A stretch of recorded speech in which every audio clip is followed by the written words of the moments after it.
Welcome to Overpromised, our bonus podcast. Covino and Rich. Wasabi. Fox Sports Radio, Monday through Friday, 2 to 4 on the West, 5 to 7 on the East.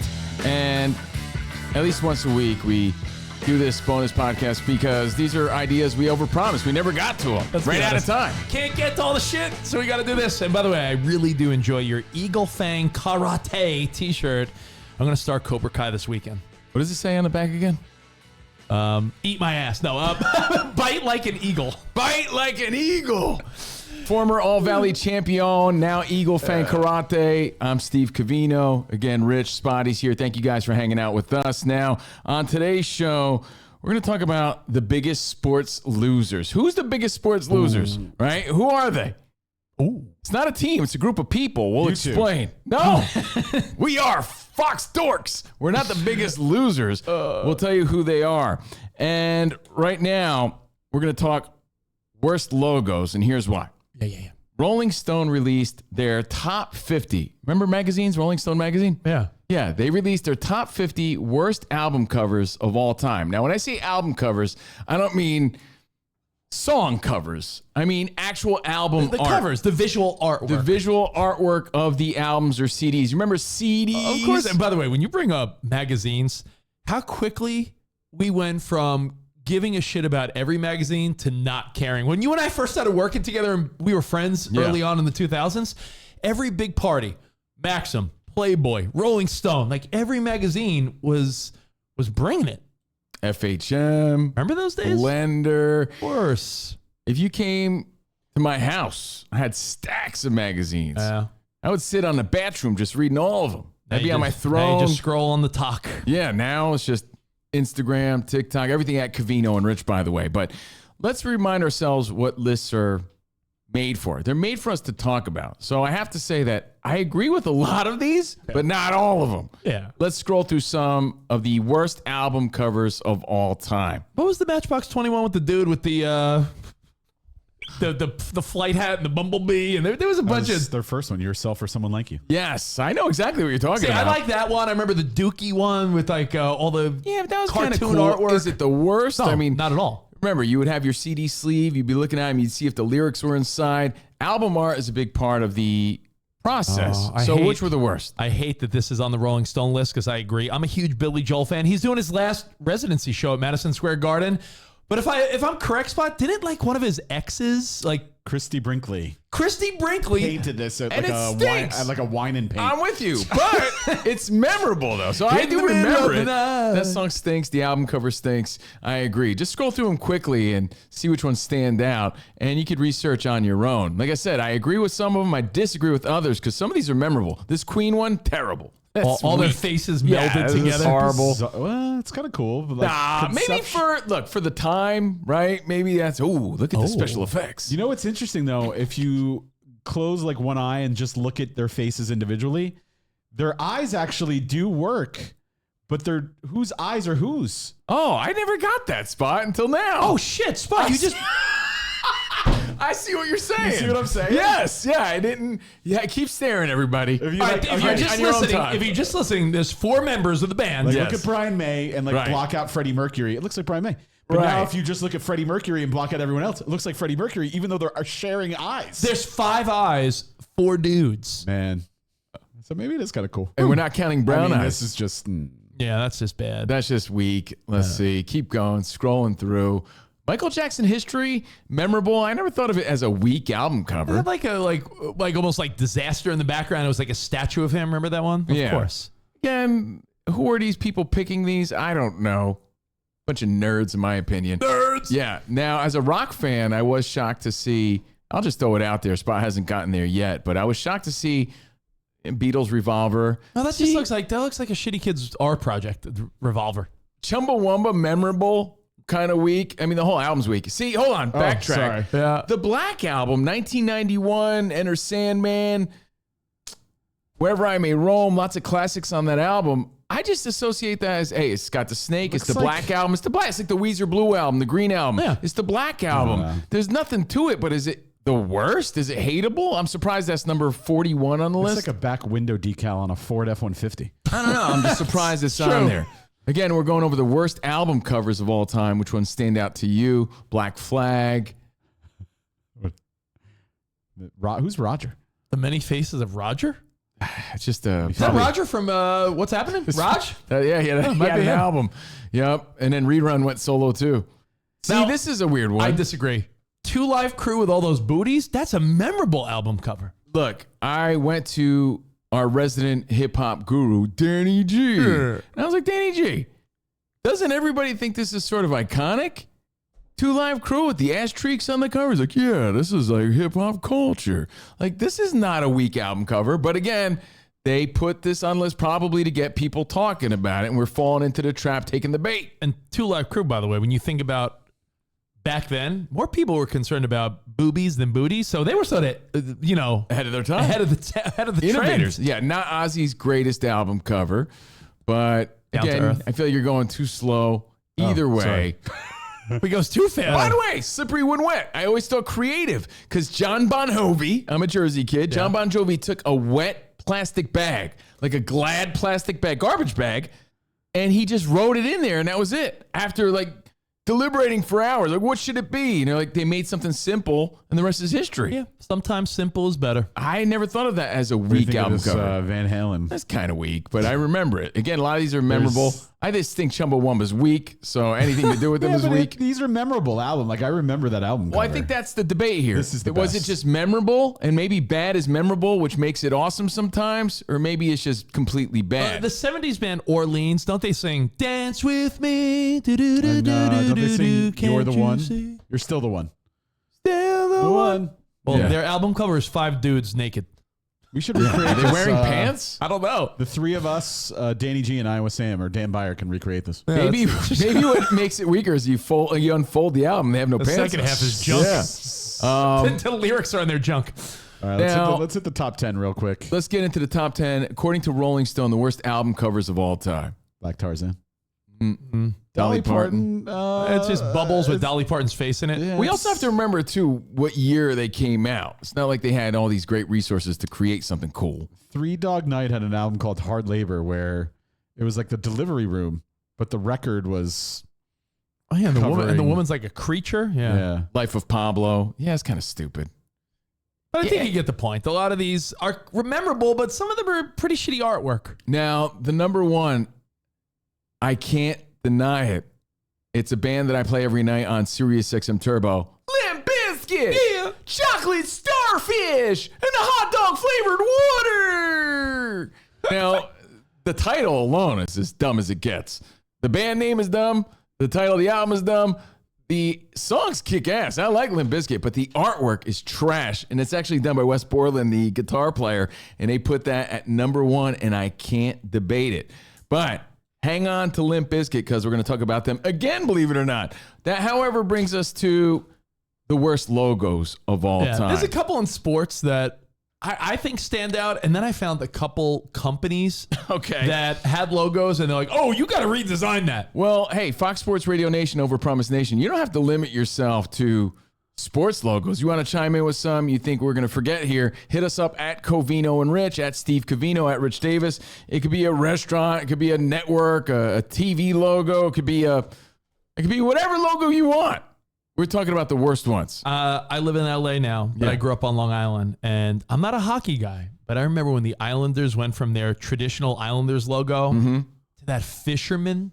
Everyone's like, what are they doing? Yeah, they had the Gordon's Fisherman. Honestly, it was like the weakest ass logo. You trust him. I mean, that guy is defending the goal. I know a lot of people hated that. I don't hate it as much as other people hated it. It's all subjective. So your thoughts.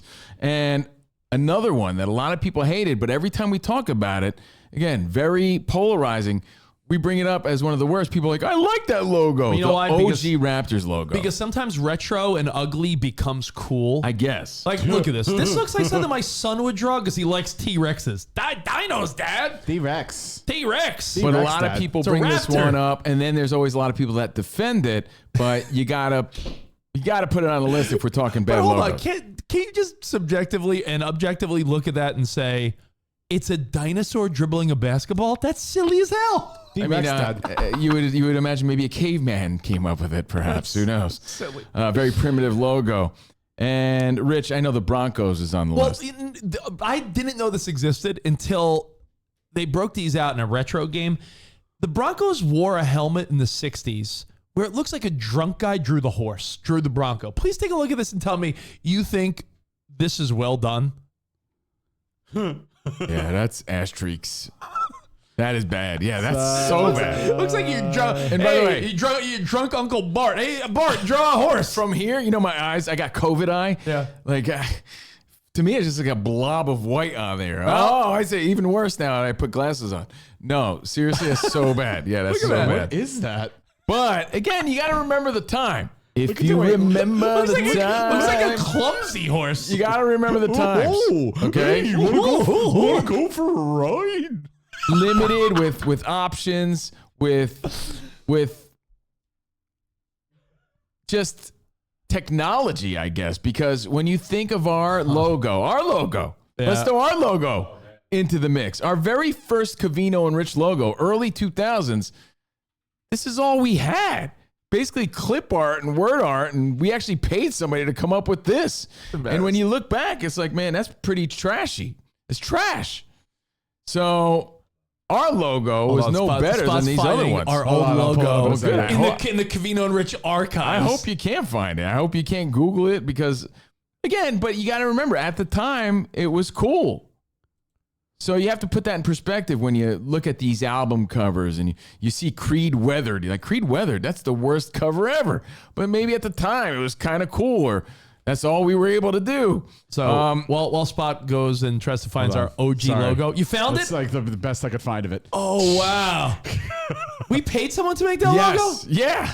We paid somebody for that. Hopefully we paid him in gum. And even worse, we thought it was cool. Yeah, Covino and Rich. And that's what we're trying to establish here. It's like, Look at that. maybe it's just the time. Maybe it's dated. It's like word art. Maybe we're looking from today's perspective, so it's not that accurate. You know how a lot of times you'll see a logo and you say, how did no one catch that? I found the list online, and I could go on all day, but I picked my two favorite. These are logos that someone let go by until someone's like, no, you got to redo this. One is a dental clinic in Mexico called Clínica Dental. Okay. No one thought this looked interesting. That's so stupid. You know, it's a dentist with somebody in a dentist chair. No one thought maybe that looks like someone's riding someone. No, it's it's okay. It's okay. Is it? They're exploring cavities. Well, as they say, and as a half Mexican, never trust a Mexican that says it's okay. It's okay. I don't know. They should have redid that logo. Well, Covino. Yeah.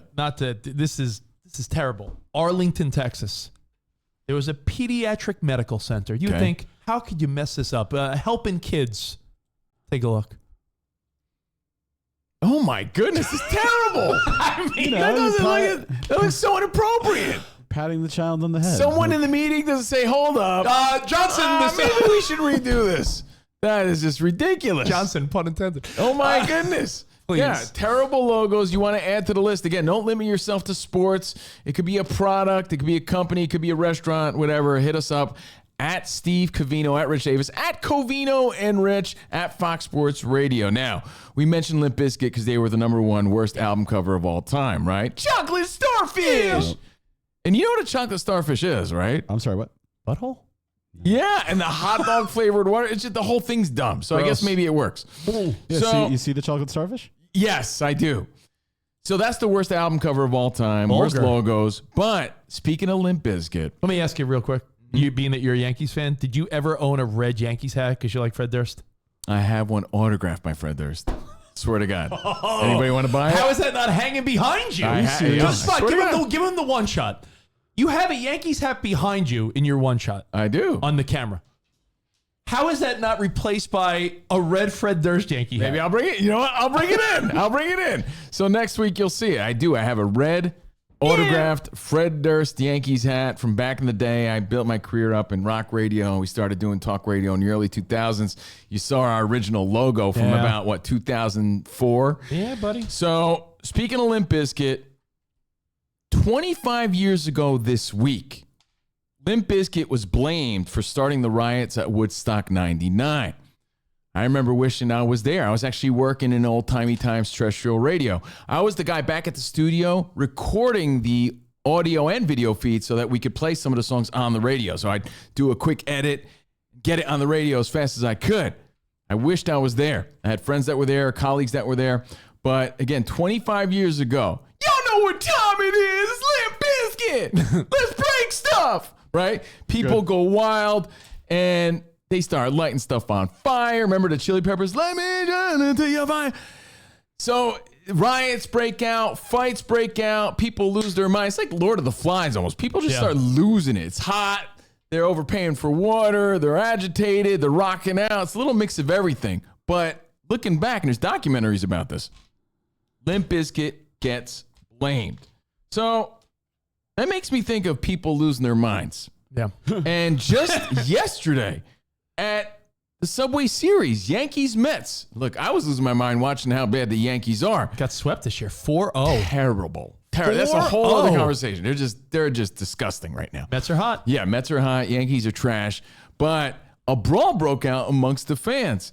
Now, I don't like to perpetuate this stuff, but you got to see this cave person. You got to see the last of the living brain cells. I don't know what happens to people in these moments at the riot, at Woodstock, with this Yankees fan yesterday, but take a look. These people are, my favorite part is this. Look at this. This moron knocks someone down, and then he starts flexing. Look at this. Now, bro. Again, I'm laughing because how could you not? And I'm not laughing with, I'm laughing at. 27 rings, bro. But he just punched someone out. There's so many moments, whether it be at soccer most recently, whether it's at a football game, you see these fights all the time. They go viral, which leads me to believe that, people secretly love it, right? It's like watching a train wreck. It's like watching a natural disaster. Like why people watch NASCAR. Yes, people secretly love it. That's why we watch. That's why people send these clips around. Dude, did you see what happened? But at the same time, we have to anoint these people the biggest sports losers of all time. Yeah. Have you ever done it? No. Could it happen? Yes. But I blame idiocracy and I blame alcohol. I have to imagine 95% of the time. The stat's probably right. 99% of the time. Yeah. 0.9 alcohol is related here. And then also just like that switch that flips. And no matter how many you bring up, and some are worse than others, some lead to death, unfortunately, right? Again, don't want to perpetuate this stuff. And we're not trying to glamorize it by any means. But the one that forever is number one in my mind and in our sports hearts of losers, right, is Malice at the Palace. Oh, Malice at the Palace, number one. Will that always be number one, or will it ever be trumped? Or maybe because is this Trumpomania? Maybe because it was one of the first times we saw what is going fans on? And players fighting. Will that always be the number one? We've seen more tragic ones. I get that, and that's unfortunate. But is this the number one of all time? Malice at the Palace, number one. And recently, a lot of big soccer games have been happening. Yeah. And recently, remember the players had to protect their families because people were going nuts? Gross, and we're not condoning that. But it was Ben Wallace and Ron Artest. They start scrambling. The year was 2004. 20 years ago? It was November 2004, if I'm not mistaken. I'm pretty certain, yeah.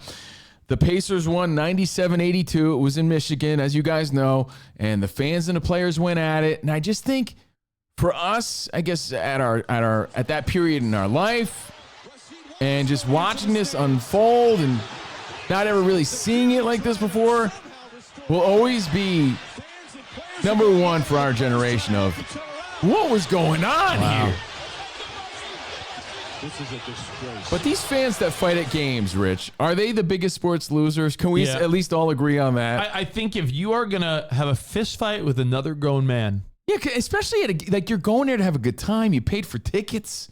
There's kids and families around. Maybe your family's there. Listen, beautiful day. Call me a reserved old guy now, but you know what I care more about? I want ice cream and a helmet in the 7th inning. Everybody's supposed to be having fun. I want my soft serve and a helmet. I want a hot dog. I want no one to bother me. And you know what? Sometimes I think it's fun to playfully trash talk with other fans. Like, hey, look at that. Yo, Lindor hit a home run, and then Exactly. Fun. So what a loser you are. Look, we're all passionate about our teams. We all want our teams to win. Oh, But that's how it's going to end up. You're the biggest loser. Can I give you the worst feeling in the world? Yeah. The worst feeling in the world. You've been there. Yeah. And I could guarantee it because you're a Yankees fan. No offense. You see fans that root for your team, and you're like, why are you rooting for what I like? Because you hate them so much. You're like, why do we have the same interest? I don't want you to be happy, loser. But here's the scary part about it. Is it very Lord of the Flies where you think you're above it, but when pushed to these limits, you would be susceptible to those types of behaviors? Because would you be that guy at Woodstock? Would you have ever been that guy tearing stuff down and burning stuff on fire and fighting people? Fans get into this like weird jerk off behavior. I have a quick story, and then we'll say farewell. You and I were in San Francisco for the Niners-Dolphins game. It would happen to be Brock Purdy's first game. Little timestamp. 2 years ago, right? Yeah.